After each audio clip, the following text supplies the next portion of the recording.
carrara qabda tokko qoqqoybitee muka gamaa gamana cinaa naabdee kursii sudaaluudha san yaalaa ture hangamma kuftee jirti mootummaan waan hin jirre utubnee bira taa'u jiru turuus tubitoon muka akkasii jiru sani qoqqooybaa hangayoon deemtan gaafa ta'u qilleensi dhufee sirra kuffisaa jechuudha isinitti immoo oromoo mootummaan kun kufuun qarqararra jirti nurratti akka kufneefi lallabu jiru nu qabattee biyya Itoophiyaas qabattee maqaa Oromoos qabattee kuftee zamana Oromoo maqaa sanuun qaanfatanii nuti mootummaa Oromoo diigaan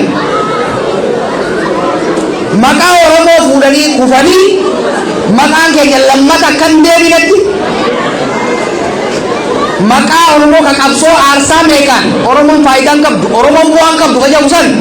aarsaa qeerroo meeqaattamiitiin ummata keenya deebinee boonsine amma qaaneessu jiran namni Oromoo ta'ee jara kan hoggaa argu waan isa balleessaa isaanii laafina isaanii darrina isaanii qaanii isaaniitiin hin qaanofne hin jiru. We are embarrassed on their behalf. Kanaafi dhugaadha hamma tokko yaaluun dirqama. Humni ajaa'ibanii firraa muran jechuudhaaf murreellee dadhabu. Amma garuu hundi jallaas warni kana booda maqaa keenyaan daldaluu akka hin dandeenye isaan maaliifi we deserve better Oromo deserves better they are unfit Ethiopia fi Oromo hogganuudhaaf they are unfit ready